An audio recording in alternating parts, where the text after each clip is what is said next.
لو أنزلنا هذا القرآن على جبل لرأيته خاشعا متصدعا من خشية الله.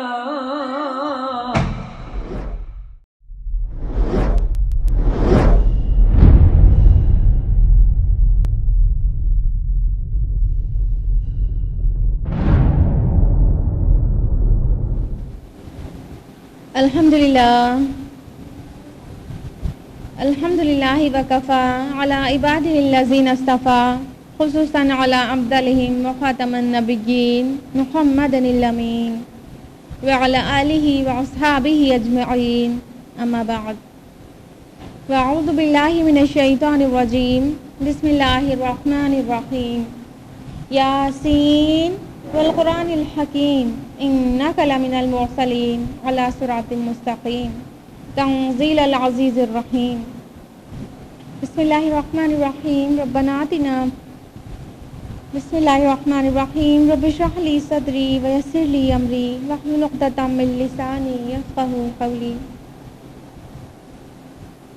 عزیز سامعین، آپ سبھی کا خیر مقدم ہے. السلام علیکم ورحمۃ اللہ وبرکاتہ. خلاصہ قرآن مجید میں ہم لوگ 22 پارے مکمل کر چکے تھے اللہ کے فضل و کرم سے، اور آج ہم لوگ 23واں پارہ شروع کریں گے.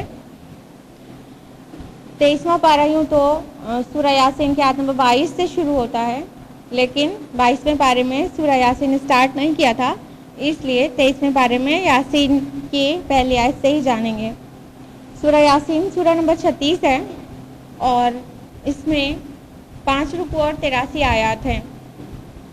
اس کا نام جو سورہ یاسین ہے وہ پہلی ہی آیت سے ماخوذ ہے. پہلی آیت میں 2 حرف ہیں یاسین، اس سے ہی ماخوذ ہے. اور زمانہ نزول کی جہاں تک بات ہے تو اس کے مضامین کو دیکھنے سے اندازہ ہوتا ہے کہ یہ مکہ کے درمیانی دور میں نازل ہوئی ہوگی، اور وہ بھی درمیانی دور کے آخری حصے میں سورہ فاتر کے بعد. اور رسول صلی اللہ علیہ وسلم کی نبوت پر ایمان نہ لانے والوں کو آخرت کے انجام سے خبردار کرنا اس سورہ کا مرکزی موضوع ہے.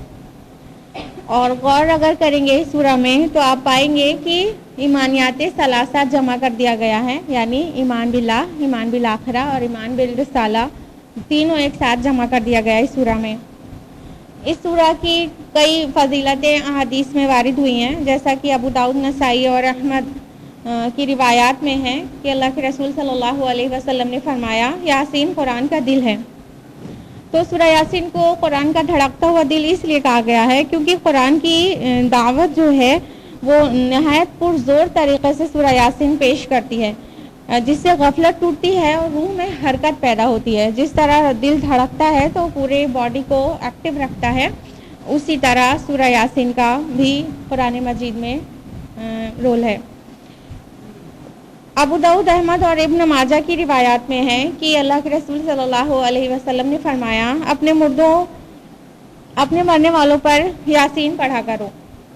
اگر آپ غور کریں تو اس کی مصلحت سمجھ میں آئے گی کہ اس میں ایمانیات ثلاثہ کا ذکر ہے، تو مرنے والے پر مرنے سے پہلے اس کے اسلامی عقائد پوری طرح اس کے لیے تازہ ہو جائیں، اس کا ایمان تازہ ہو جائے، اور خصوصاً اس میں آخرت کا زیادہ ہی ذکر ہے، تو مرنے والا اپنی اگلی منزل کے لیے ذہناً تیار ہو جائے.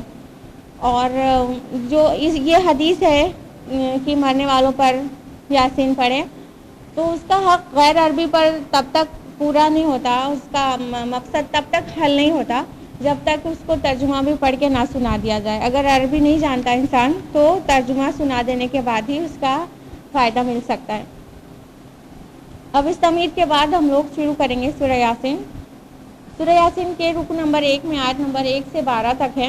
آیت نمبر 1 سے 5 ہے یاسین والقرآن الحکیم انک لمن المرسلین علی صراط مستقیم تنزیل العزیز الرحیم. یاسین حروف مقطعات میں سے ہے. والقرآن الحکیم، اور قسم ہے قرآن با حکمت کی. بے شک آپ رسولوں میں سے ہیں سیدھے راستے پر، اور یہ نازل کردہ ہے اللہ رب العالمین کی طرف سے۔ بعض مفسرین کہتے ہیں کہ یاسین کا معنی ہے اے انسان یا اے شخص، اور اس کے مخاطب رسول اللہ صلی اللہ علیہ وسلم ہے، واللہ عالم۔ آیت نمبر 6 میں ہے تاکہ تم ایسی قوم کو خبردار کر دو جن کے آباء و اجداد کو خبردار نہیں کیا گیا تھا، اس لیے وہ غفلت میں پڑے ہوئے ہیں۔ مطلب یہ کہ بنو اسماعیل سے کافی عرصے سے نبی نہیں آیا تھا۔ رسول اللہ صلی اللہ علیہ وسلم کی بعثت حضرت اسماعیل علیہ السلام کے بعد ہوئی ہے ڈائریکٹ، تو اس لیے یہ آیت میں اس کا یہ مطلب ہے۔ آیت نمبر 8 میں ہے ہم نے ان کی گردنوں میں طوق ڈال دیے ہیں جو ان کی ٹھوڑیوں تک ہیں، اس لیے ان کے سر اوپر کو اٹھ کر رہ گئے ہیں۔ یہ طوق ہے ہٹ دھرمی کے طوق، یہ طوق ہیں آباء و اجداد کی اندھی تقلید کے طوق، کہ انسان تکبر اور سرکشی میں اس قدر ایمان لانے سے رک گیا ہے، گویا اس کی ٹھوڑی میں طوق پڑا ہوا ہے اور وہ اب بالکل اپنے آپ کو جھکا نہیں سکتا ہے اور سر تسلیم خم نہیں کر رہا ہے۔ اور اگلی آیت میں آیت نمبر 9 میں ہے کہ ان کے آگے پیچھے دیوار ہے، اور یہ دیوار ہے تعصب کی دیوار، تعصب میں وہ ایمان نہیں لا رہے تھے۔ آیت نمبر 10 میں ہے تم تو اسی کو خبردار کر سکتے ہو جو نصیحت کی پیروی کرے اور رحمان کو بے دیکھے ڈرے۔ یہ بہت اہم بات ہے کہ پردہ غیب میں جو چیزیں ہیں اس پر ایمان لانا ضروری ہے، جب پردے اٹھ جائیں گے تو ایمان قبول نہیں ہوگا۔ رکو نمبر 2 آیات 13 سے 32 پر مشتمل ہے، اور اس رکو میں عبرت کے لیے ایک بستی کی مثال پیش کی گئی ہے جس کو خبردار کرنے کے لیے اللہ تعالیٰ نے رسولوں کو بھیجا تھا، لیکن انہوں نے رسولوں کو جھٹلا دیا تو اس بستی کو اللہ نے تباہ کر دیا۔ بستی کا کوئی نام نہیں ہے، رسول کا کوئی نام نہیں ہے، حالانکہ بعض لوگ کہتے ہیں کہ بستی سے مراد انطاکیہ ہے اور رسولوں سے مراد عیسیٰ علیہ السلام کے حواری ہیں، لیکن دلائل سے یہ بات ثابت نہیں ہوتی ہے۔ آیت نمبر 13 میں ہے ان کو مثال کے طور پر بستی کا واقعہ سناؤ جب ان کے پاس رسول آئے۔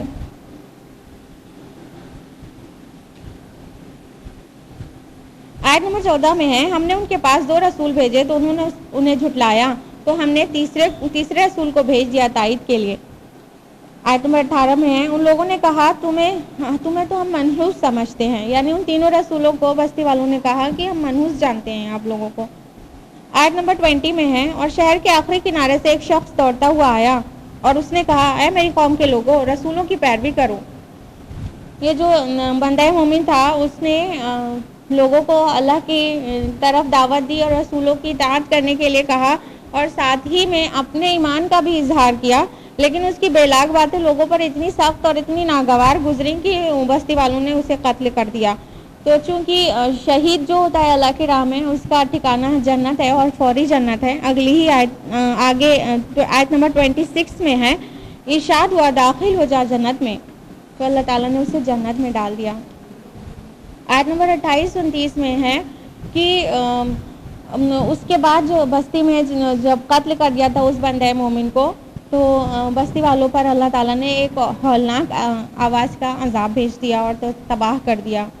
آیت نمبر 31 میں ہے کیا انہوں نے نہیں دیکھا کہ ان سے پہلے کتنی قوموں کو ہم ہلاک کر چکے ہیں، یعنی پھر بھی نافرمانی سے باز نہیں آتے ہیں لوگ۔ رکو نمبر 3 آیات 33 سے 50 پر مشتمل ہے، اور اس رکو میں توحید کی نشانیوں کی طرف رہنمائی کی گئی ہے۔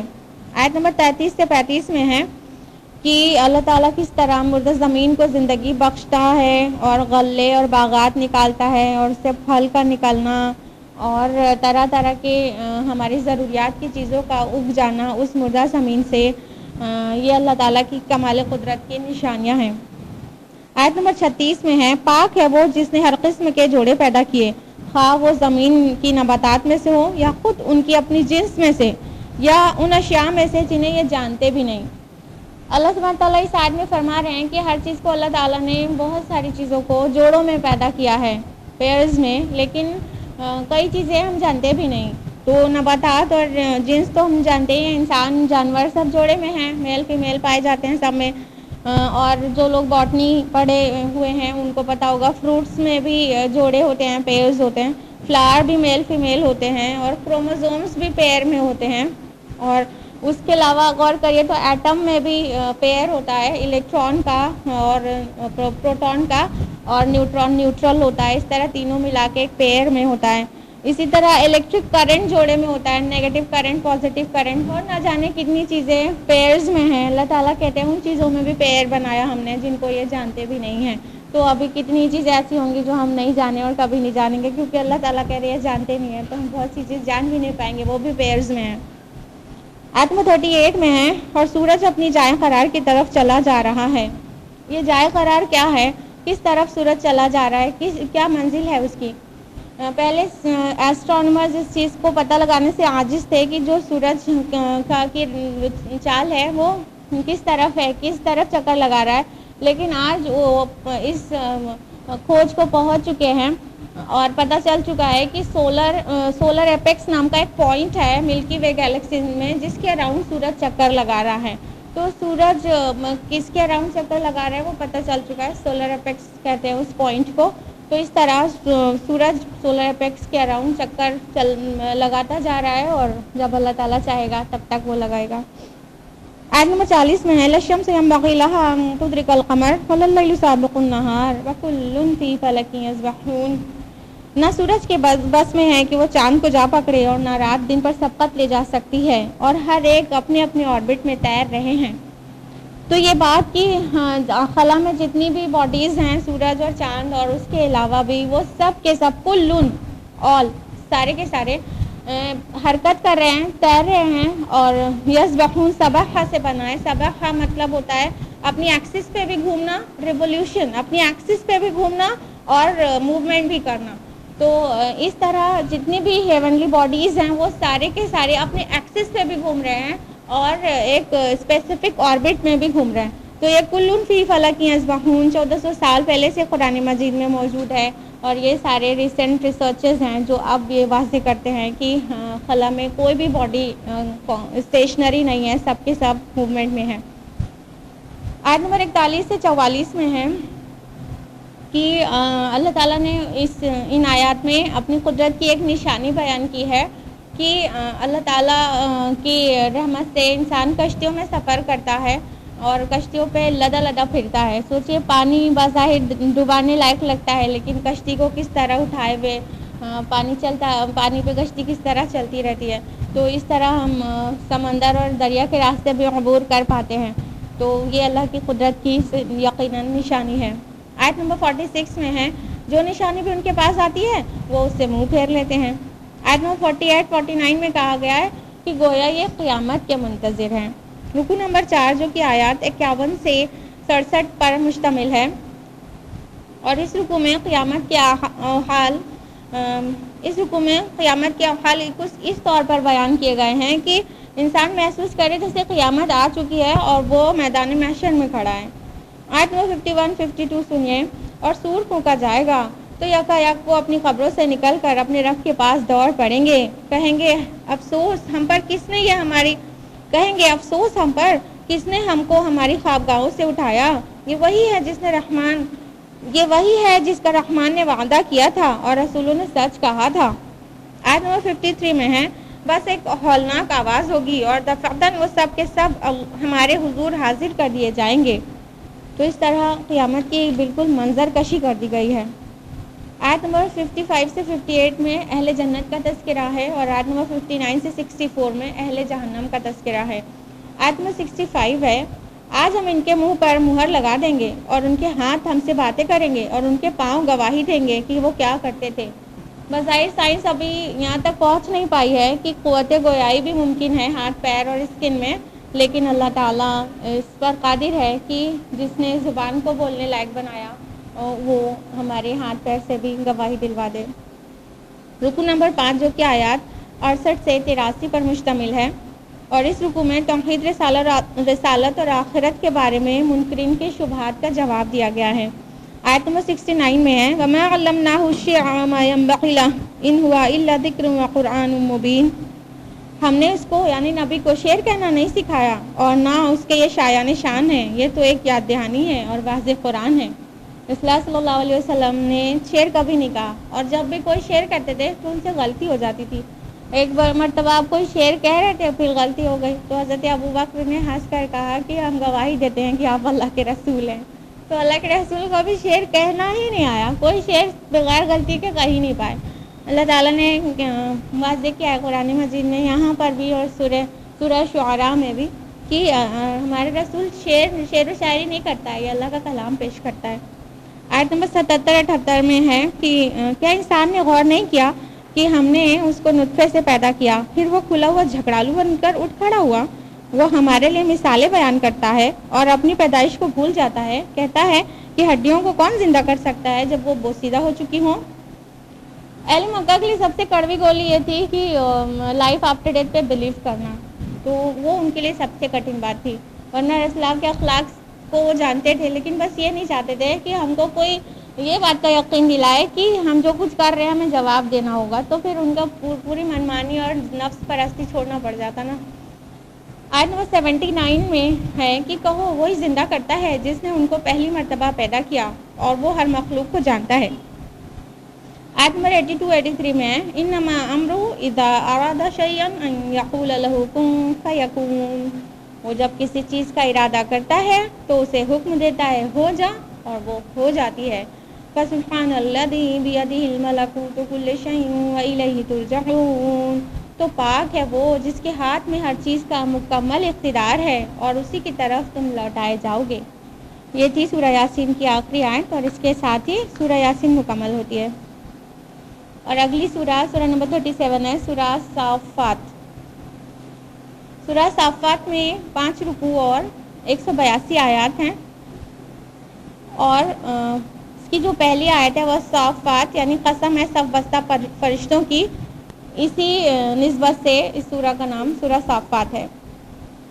سورہ یاسین اور سورہ صافات جوڑے کی شکل میں ہے.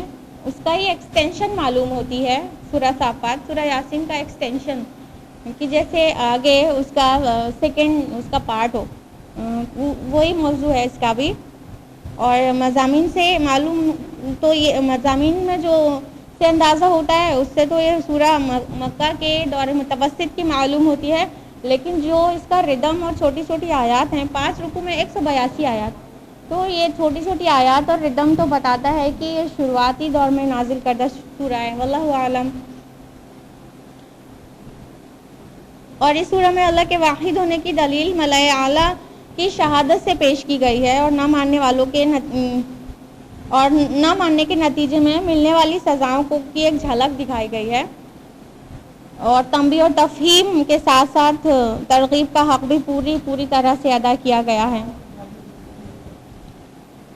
اب باقاعدہ شروع کرتے سورہ صافات. رکوع نمبر 1 جو کہ آیات 1 سے 21 پر مشتمل ہے. آیت نمبر 1 سے 4 ہے وہ صافات صفا, صف بصف کھڑے ہونے والوں کی قسم, یعنی فرشتوں کا ذکر ہو رہا ہے. پس زاجرات زجرا, اور ڈانٹنے دھتکارنے والوں کی قسم, یعنی فرشتے شیطان کو ڈانٹتے اور دھتکارتے ہیں جب وہ ملائے اعلیٰ پر جانے کی کوشش کرتے ہیں. فتالیات ذکرا, اور ذکر الہی کی تلاوت کرنے والوں کی. انا الہکم لواحد, تمہارا معبود ایک ہی ہے, یعنی یہ قسمیں اٹھائی گئی ہیں توحید کے لیے کہ تمہارا الہ تمہارا معبود صرف ایک ہے. جواب قسم ہے توحید. آیت نمبر 1 سے 10 میں جو موضوع ہے وہ یہ کہ اللہ کے واحد ہونے پر فرشتوں کی شہادت پیش کی گئی ہے جیسا کہ آپ نے سنا. اور یہاں پر جو قسم کھائی گئی ہے وہ بامانہ گواہی کے ہے کہ فرشتے گواہی دے رہے ہیں کہ اللہ تعالیٰ ایک ہے. اور ان آیات میں یہ واضح کیا گیا ہے کہ شیطان کی پہنچ ملائے اعلیٰ تک نہیں ہے, ان کو اس سے بالکل قطعی دور رکھا گیا ہے. اور اگر کوئی شیطان اس کی سن گن لانے کی کوشش بھی کرتا ہے تو اس کے پیچھے ایک شعلہ اس کا تعاقب کرتا ہے. اور شیطان کچھ بھی خبر سیکرٹ وہاں سے نہیں لا سکتا ہے. یہ ایکچولی اس ایلیگیشن کا جواب ہے جو اہل مکہ رسول اللہ صلی اللہ علیہ وسلم پر لگاتے تھے کہ آپ پر وحی نعوذ باللہ شیطان کی طرف سے آتی ہے. تو واضح کیا گیا ہے کہ شیطان تو وہاں تک پہنچ بھی نہیں سکتا ہے اور کچھ لانے کی پوزیشن میں ہی نہیں ہے. وہ بہت پروٹیکٹڈ ایریا ہے جہاں پر اللہ کی کتاب سے جہاں سے وحی آتی ہے اور جہاں احکام طے ہوتے ہیں اور ڈسٹریبیوشن ہوتا ہے سب کے کام کا فرشتوں میں, وہ سب بالکل ویل پروٹیکٹڈ ایریا ہے اور ہرگز وہاں پر شیطان پہنچ نہیں سکتا ہے. آیت نمبر 11 سے 21 میں آخرت کے متعلق منکرین کے اعتراضات کا جواب ہے۔ رکو نمبر 2 آیات 22 سے 74 پر مشتمل ہے۔ آیت 22 سے 26 میں کفر کرنے والے اور ان کے پیشواؤں اور ان کے پیروکاروں کے لیے جہنم کی سزا ہے، اس بات کی خبر دی گئی ہے۔ آیت نمبر 27 سے 35 میں ہے کہ آیت نمبر 27 سے 35 میں ہے کہ جو گمراہی کے پیشوا اور ان کے پیروکار ہیں وہ آپس میں لڑیں گے، جھگڑا کریں گے وہاں پر۔ آیت نمبر 36 سے 39 میں ہے کہ رسول کی تکذیب کرنے والوں کے لیے دردناک سزا ہے۔ آیت نمبر 40 سے 50 میں اہل جنت کا تذکرہ ہے کہ ان کے لیے وہاں میوے ہوں گے، وہ تختوں پر آمنے سامنے بیٹھے جام شراب نوش کریں گے، اور وہ شراب ایسی ہوگی جس سے نہ کوئی ضرر پہنچے گا، نہ عقل میں کوئی فطور آئے گا، اور ان کے لیے وہاں بہت نازک نازک حوریں ہوں گی۔ آیت نمبر 50 سے 57 میں ہے، اور یہاں پر جنتیوں کی ایک گفتگو درج ہے جو بہت انٹرسٹنگ ہے کہ وہ آپس میں جب جنتی آپس میں تختوں پر سامنے بیٹھے ہوں گے تو گفتگو کریں گے، تو ان میں سے ایک شخص کہے گا کہ میرا ایک ساتھی تھا جو کہا کرتا تھا کہ کیا تم بھی تصدیق کرنے والوں میں ہو؟ کیا جب ہم مر جائیں گے اور مٹی اور ہڈیاں بن کر رہ جائیں گے تو ہمیں بدلہ دیا جائے گا؟ تب اللہ تعالیٰ وہیں سے فوراً ارشاد کرے گا کہ اسے جھانک کر دیکھنا چاہتے ہو؟ تو وہ جھانکے گا تو دیکھے گا کہ وہ جہنم کے بیچوں بیچ میں ہے، جو اس کو بہکاتا تھا وہ جہنم کے بیچوں بیچ میں ہے۔ وہ کہے گا اللہ کی قسم تو نے تو مجھے تباہ ہی کر دینے والا تھا، اگر میرے رب کا فضل نہ ہوتا تو میں بھی ان لوگوں میں ہوتا جو پکڑے ہوئے لائے گئے۔ تو اس طرح ہم لوگوں کو بھی احساس پیدا کرنا چاہیے کہ جو ہم لوگوں کو گمراہ کر رہے ہیں ہم لوگوں کو ان کی باتوں میں بالکل بھی نہیں آنا چاہیے۔ روز آخرت اس طرح سے ہم لوگوں کو بھی شکر کی نوبت آ سکتی ہے کہ شکر کرنے کا موقع مل سکتا ہے کہ ان کی بات نہیں مانا تو آج بال بال بچ گئے اور جنت میں بیٹھے ہیں، اللہ کرے ایسا ہی ہو۔ آیت نمبر 62 سے 68 میں ہے کہ آیت نمبر 62 سے 68 میں اہل جہنم کی ضیافت کا ذکر ہے کہ وہاں پر ان کی مہمان نوازی کن چیزوں سے ہوگی۔ ان کو کھلانے کے لیے زقوم دیا جائے گا اور پینے کے لیے گرم پانی دیا جائے گا نہایت کھولتا ہوا، اور پھر آگ میں پھر لوٹا دیا جائے گا۔ زقوم ایک زہریلے درخت کا نام ہے جو عرب کے تہامہ علاقے میں پایا جاتا تھا۔ تو یہ ایک تصور دلایا گیا ہے، ورنہ جہنم کا پھل تو اور زیادہ زہریلا ہوگا۔ رکو نمبر 3 آیات 75 سے 113 پر مشتمل ہے، اور یہاں سے 2 رکو سے زیادہ انبیاء علیہ السلام کا تذکرہ ہے، 2 رکو سے زیادہ پر بیسڈ ہے انبیاء علیہ السلام کا تذکرہ، جنہوں نے توحید کی دعوت پیش کرتے ہوئے طرح طرح کے مصائب برداشت کیے اور زبردست قربانیاں پیش کی، اور اللہ تعالیٰ نے اس کے بدلے میں ان کو بہترین صلہ عطا کیا۔ آیت نمبر 75 سے 82 میں مختصر سا نوح علیہ السلام کا تذکرہ ہے۔ آیت نمبر 83 سے 113 میں کمپریٹیولی کچھ تفصیل کے ساتھ ابراہیم علیہ السلام کا تذکرہ ہے کہ ابراہیم علیہ السلام نے اپنے والد سے اور اپنی قوم سے کہا کہ اللہ کو چھوڑ کر تم من گڑت معبود کیوں بنائے بیٹھے ہو؟ اور پھر کیا ہوا کہ انہوں نے ابراہیم علیہ السلام نے قوم کی غیر موجودگی میں بتوں کو توڑ ڈالا۔ جب قوم واپس آئی اور انہوں نے دیکھا کہ ہمارے بتوں کا یہ حال کس نے کیا، اور ان کو شک تھا ہی کہ ابراہیم نے کیا ہوگا، تو کہا ابراہیم کو دہکتی ہوئی آگ میں جھونک دو، اور پھر جب آگ میں ڈالا تو ہم سبھی جانتے ہیں کہ اللہ تعالیٰ نے ابراہیم علیہ السلام کی حفاظت کی۔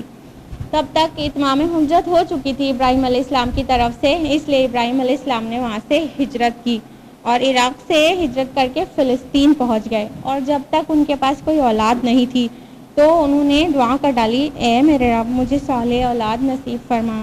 تو اللہ تعالیٰ نے انہیں اسماعیل علیہ السلام عطا کیا، اور جب اسماعیل علیہ السلام اتنے بڑے ہو گئے کہ تھوڑا سمجھدار سے ہو گئے اور دوڑ دھوپ کرنے لگے ابراہیم علیہ السلام کے ساتھ، ان کے کام میں مدد کرنے لائق ہو گئے، تو ابراہیم علیہ السلام کو ایک خواب آیا، وہ دیکھتے ہیں کہ اپنے بیٹے کو ذبح کر رہے ہیں، تو اتنے چھوٹے بیٹے سے پوچھا کہ بیٹا تمہاری کیا رائے ہے؟ تو غور کریے گا اسماعیل علیہ السلام کا کیا جواب تھا، یا بتے افعل ما تؤمر، اے ابا جان، اے میرے ابا، آپ کو جو حکم ملا ہے کر ڈالیے، ستجدنی انشاءاللہ من الصابرین، اگر اللہ نے چاہا تو آپ مجھے صبر کرنے والا پائیں گے۔ سوچیے کیا تربیت کی ہوگی اتنے سے بچے کی کہ وہ پوچھ رہے ہیں کہ میں خواب میں دیکھتا ہوں کہ میں تمہیں ذبح کر رہا ہوں، تمہاری کیا رائے ہے؟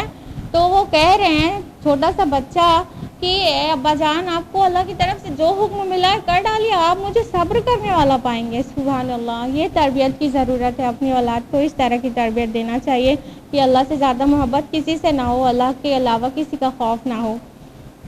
تو جب ذبح کرنے چلے تو اللہ تعالیٰ نے فرمایا اے ابراہیم تم نے خواب کو سچ کر دکھایا، ہم نیکوکاروں کو اسی طرح جزا دیتے ہیں.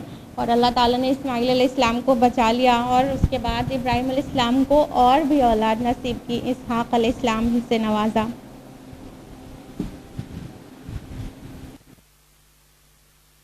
نمبر 4 114 سے 138 پر مشتمل ہے. آیت نمبر 114 سے 122 میں مختصراً موسیٰ اور ہارون علیہ السلام کا ذکر ہے، اور آیت نمبر 123 سے 132 میں الیاس علیہ السلام کا ذکر ہے.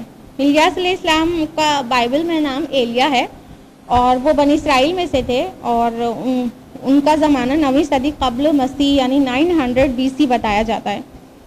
اور بنی اسرائیل کے ایک گروہ کی طرف بھیجے گئے تھے جو لوگ بت پرستی میں مبتلا ہو گئے تھے. تو الیاس علیہ السلام نے ان کو اللہ کی دعوت دی، اللہ کے دین کی، اور وہ بت پرستی جو کر رہے تھے تو وہ جس بت کو پوج رہے تھے اس کا نام بعال تھا. تو انہوں نے کہا کہ تم بعال کی عبادت کرتے ہو اللہ کو چھوڑ کر، اور بعال کا معنی ہوتا ہے لارڈ، رب. اس کے بعد آیت نمبر 133 سے 138 میں مختصراً قوم لوط کا ذکر ہے. رکو نمبر 5 آیات نمبر 139 سے 182 پر بیسڈ ہے. آیت نمبر 139 سے 147 میں یونس علیہ السلام کا تذکرہ ہے کہ وہ اپنی قوم کو چھوڑ کر آ گئے تھے یہاں تک کہ انہیں مچھلی نے نگل لیا. اور آیت 143 144 میں ہے اللہ تعالیٰ نے فرمایا کہ اگر وہ تسبیح کرنے والوں میں نہ ہوتے تو لوگوں کے اٹھائے جانے تک اس کے پیٹ میں ہی رہتے. سوچئے اللہ تعالیٰ کی تسبیح کرنے اور اپنے جرم کا اقبال کرنے سے اللہ تعالیٰ نے انہیں بچا دیا. تو ہمیں بھی چاہیے کہ ہم سے غلطی جب بھی سرزد ہو جائے تو ہم جلدی سے پلٹا کریں اپنے رب کی طرف. آیت 149 سے خطاب کا رخ مشرکین کی طرف ہو جاتا ہے.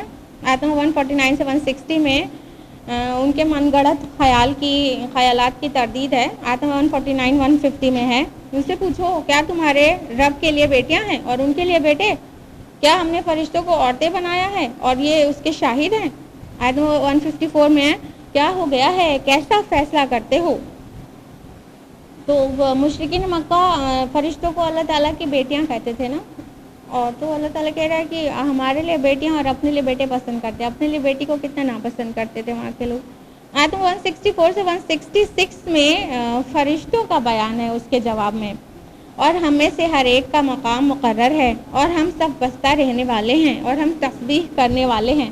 یعنی فرشتوں کی یہ جگہ ہے کہ وہ تو ہر وقت اللہ کے حمد و تسبیح میں لگے ہیں، سب بستہ ہو کر اور اپنے اپنے کام میں لگے ہوئے ہیں. وہ ان کے اللہ تعالیٰ اس بات سے پاک ہے کہ وہ بیٹی پیدا کریں. آیت 171 سے 182 میں اختتامی کلمات ہیں اور مومنین سے نصرت کا وعدہ ہے. آیت 172 173 میں ہے کہ یقیناً ان کی مدد کی جائے گی اور ہمارا لشکر ہی غالب ہو کر رہے گا.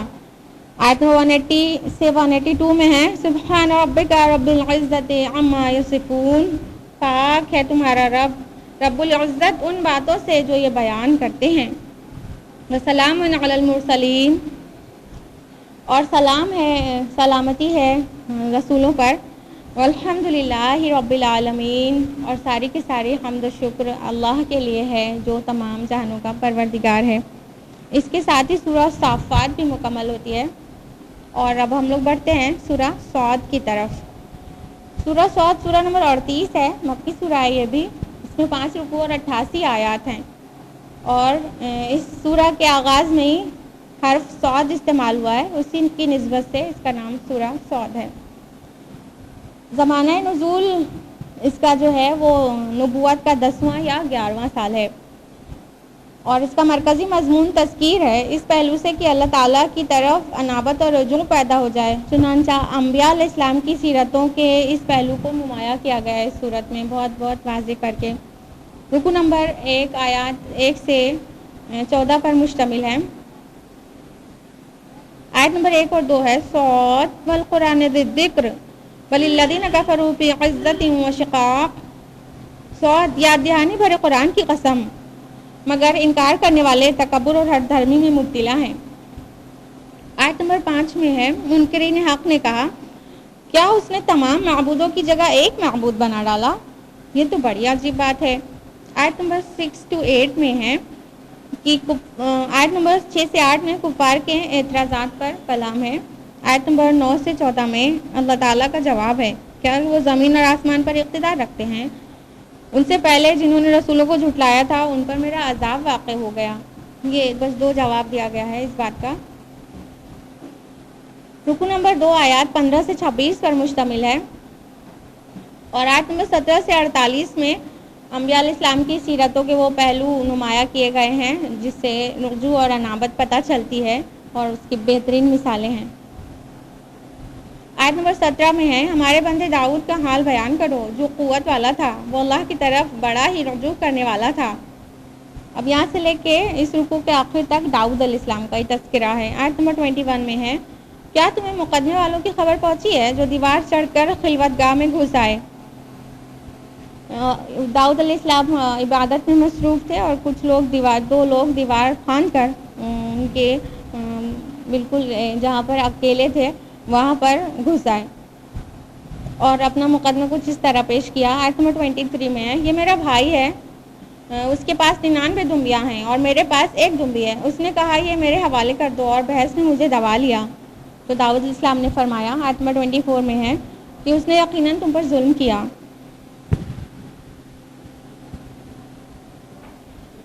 اور پھر آگے ہے، اور داؤد سمجھ گیا کہ ہم نے اس کی آزمائش کی ہے، اور اس نے اپنے رب سے استغفار کیا اور اس کے آگے جھک پڑا اور رجوع کیا۔ آیت نمبر 25 میں ہے، تو ہم نے اس کا قصور معاف کر دیا۔ اب یہ کیا قصور تھا داؤد علیہ السلام کا؟ کیا ان سے لغزش ہو گئی تھی؟ اس بارے میں مفسرین نے الگ الگ چیزیں لکھی ہیں، اور بہتوں نے اسرائیلی روایات کو بھی کوٹ کیا ہے، اور بنی اسرائیل میں نے تو اپنی تورات میں بہت گھناؤنی چیزیں لکھی ہیں داؤد علیہ السلام کے متعلق، تو بالکل کسی طرح نبی کے شایان شان نہیں ہے۔ تو جب قرآن نے اس چیز پر، اس خطا، اس لغزش پر پردہ ڈال دیا ہے کہ کیا بات تھی، بس اشارہ کیا گیا ہے اور کہ اس نے رجوع کر لیا، تو ہمیں خریدنے کی ضرورت نہیں ہے کہ وہ کیا لغزش ان سے سرزد ہو گئی تھی۔ بہرحال جو بھی تھی وہ اتنی چھوٹی تھی کہ اللہ نے فوراً معاف کر دیا اور ان کو ان کے درجات میں کو بھی بلند کیا۔ آیت نمبر 29 بہت اہم آیت ہے، کتاب انزلناہ الیک مبارک لیدبروا آیاتہ ولیتذکر اولو الالباب، کہ ہم نے ایک بہت بابرکت کتاب نازل کی ہے آپ کی طرف اے محمد صلی اللہ علیہ وسلم، تاکہ لوگ اس کی آیات پر تدبر کریں، غور و فکر کریں، اور عقل مند لوگ نصیحت حاصل کریں۔ یہاں پر تدبر اور تذکر دونوں کے لیے الفاظ آ گئے ہیں کہ غور و فکر بھی کرنا چاہیے اور سرسری سمجھ سے اسے سمجھنا بھی چاہیے، دونوں طرح سے قرآن مجید سے فائدہ اٹھانا چاہیے۔ لیدبروا بھی ہے ولیتذکر بھی ہے، تذکر بھی اور تدبر بھی۔ رکو نمبر 3 آیات 27 سے 40 پر مشتمل ہے۔ آیت نمبر 30 سے 35 میں ہے، اللہ تعالیٰ نے سلیمان علیہ السلام کو بھی آزمایا، پھر انہوں نے بھی رجوع کیا اور مغفرت طلب کی، اور اللہ نے انہیں بھی معاف کر دیا۔ آیت نمبر 36 سے 40 میں ہے کہ اللہ تعالیٰ نے معاف کرنے کے ساتھ ساتھ انہیں مزید اپنے فضل سے کئی عنایتیں کی اور ان کو مقربوں میں شامل کر لیا۔ رکو نمبر 4 جو کہ آیات 41 سے 64 پر مشتمل ہے، آیت نمبر 41 سے 44 میں حضرت ایوب علیہ السلام کا تذکرہ ہے کہ ایوب علیہ السلام بہت مہلک مرض میں مبتلا تھے، ان کو اسکن کی ڈیزیز ہو گئی تھی، اور بہت سال اس کو سہنے کے بعد پھر شیطان ان کو چھیڑ رہا تھا، تو انہوں نے اللہ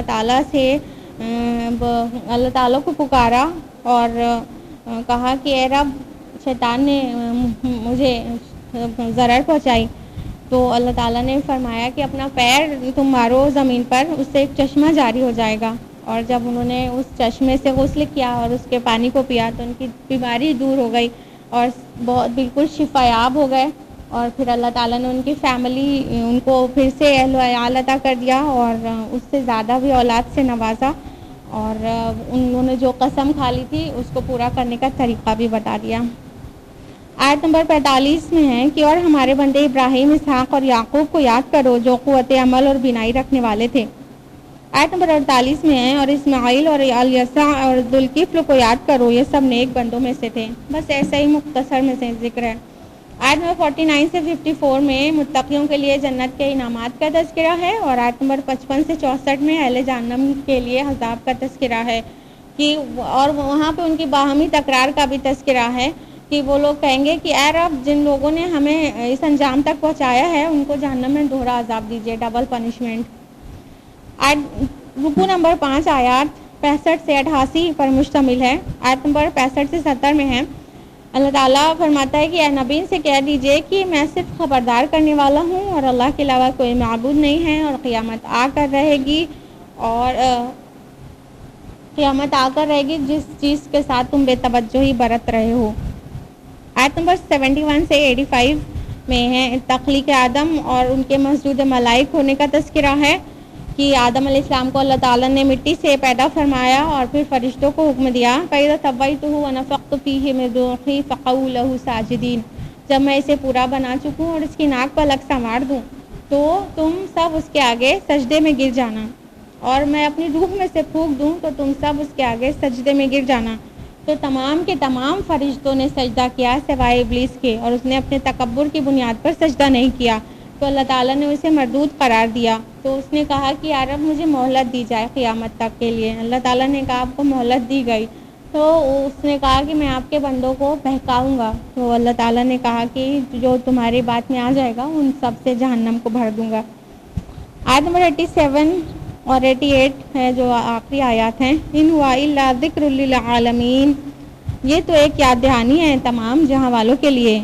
بلند تعلمن نبأہ بعد حین، اور تھوڑی مدت کے بعد تم کو اس کی خبر معلوم ہو جائے گی۔ بے شک سورہ صاد یہیں پر مکمل ہوتی ہے، اور اگلی سورہ زمر ہے۔ سورہ زمر سورہ نمبر 39 ہے۔ رکوع نمبر سورہ زمر میں 8 رکوع اور 75 آیات ہیں، اور زمر آیت نمبر 71 اور 73 سے ماخوذ ہے، یعنی وہاں پہ زمر لفظ آیا ہے گروہ در گروہ، اور اس کا زمانہ نزول مکہ کا وسطی دور ہے، مڈل پیریڈ، اور مرکزی مضمون اس کا طاعت اور عبادت کو اللہ کے لیے خالص کرنا ہے، مطلب عبادت خالصتاً اللہ کے لیے ہونا چاہیے۔ پوری سورہ اسی موضوع پر ہے، اور اس سورہ کی فضیلت آتی ہے، ترمذی کی روایت ہے، حضرت عائشہ رضی اللہ عنہ روایت کرتی ہیں کہ نبی کریم صلی اللہ علیہ وسلم سوتے نہ تھے جب تک سورہ بنی اسرائیل اور سورہ الزمر کی تلاوت نہ کر لیتے تھے۔ زمر کے رکوع نمبر 1 میں آیت نمبر 1 سے 9 آیات ہیں۔ آیت نمبر 1 ہے تنزیل الکتاب من اللہ العزیز الحکیم، اس کتاب کا اتارا جانا اللہ کی طرف سے ہے جو غالب اور حکمت والا ہے۔ آیت نمبر 2 اور 3 ہے یہ کتاب ہم نے آپ کی طرف حق کے ساتھ اتاری ہے، لہٰذا آپ اللہ ہی کی عبادت کیجیے بندگی کو اس کے لیے خالص کرتے ہوئے۔ خبردار دین خالص اللہ کا حق ہے، یعنی اللہ تعالیٰ چاہتا ہے کہ اس کی عبادت خالص کر کے کرنا چاہیے، خلوص ہونا چاہیے، پیورٹی ہونا چاہیے، ملاوٹ نہیں ہونا چاہیے اس میں۔ آیت نمبر 3 اور 4 میں اللہ تعالیٰ نے فرمایا کہ اللہ تعالیٰ شرک سے قطعی پاک ہے۔ آیت نمبر 5 اور 6 میں ہے کہ اللہ تعالیٰ کی عطا کردہ نعمتوں کے ذکر سے توحید کی دلیل دی گئی ہے، آیت نمبر 5 اور 6 میں، اور اسی سلسلے میں کہ بہت ساری نعمتوں کا بیان ہے تاکہ انسان ایک اللہ کو پہچانے، اسی سلسلے میں بیچ میں یہ آیت ہے کہ وہ تمہیں تمہاری ماؤں کے پیٹ میں 3 تاریکیوں کے درمیان پیدا کرتا ہے، ایک خلقت کے بعد دوسری خلقت میں۔ اب اس میں مدرس ووم میں ایمبریو 3 تاریکیوں 3 اندھیروں میں ہوتا ہے۔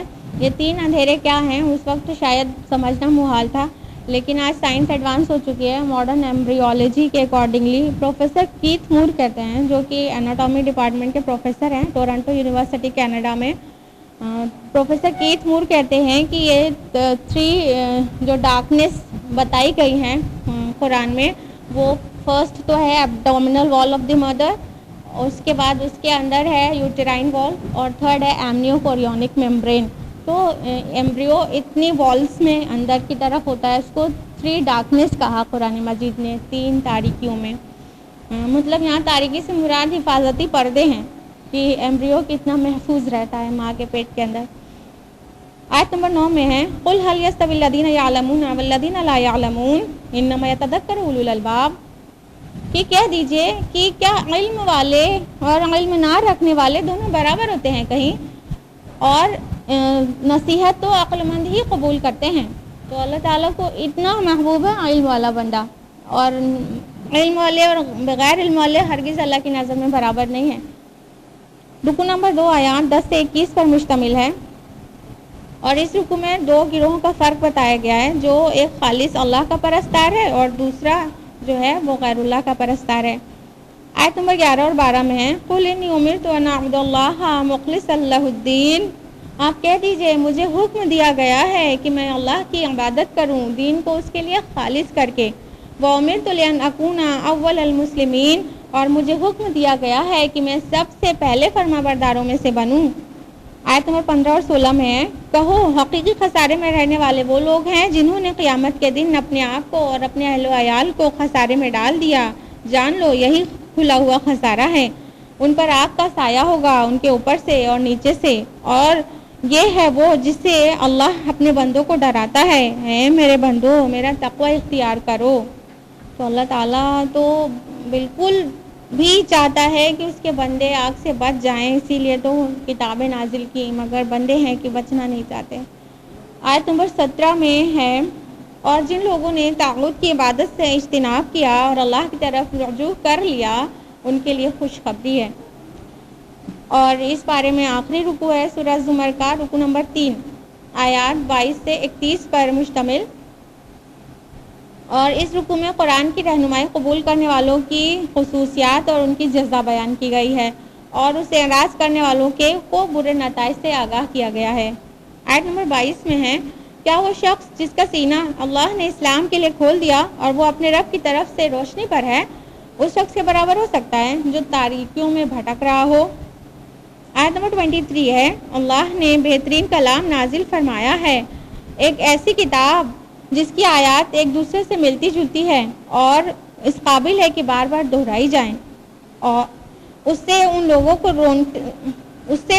کے رونگٹے کھڑے ہو جاتے ہیں جو اپنے رب سے ڈرتے ہیں، پھر ان کے بدن اور ان کے دل نرم پڑ جاتے ہیں اور اللہ کے ذکر کی طرف راغب ہو جاتے ہیں۔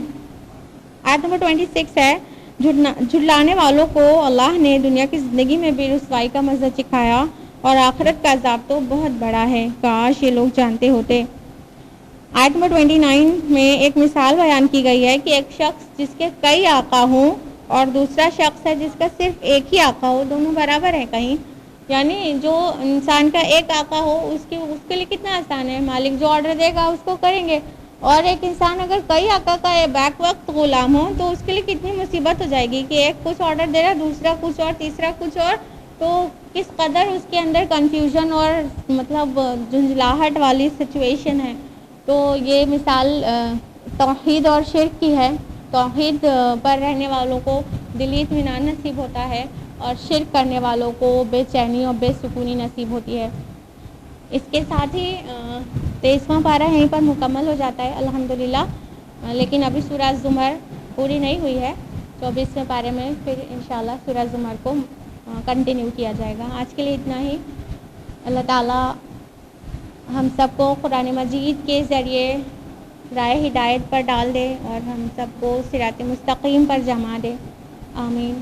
وآخر دعوانا الحمدللہ رب العالمین، والسلام علیکم ورحمۃ اللہ وبرکاتہ۔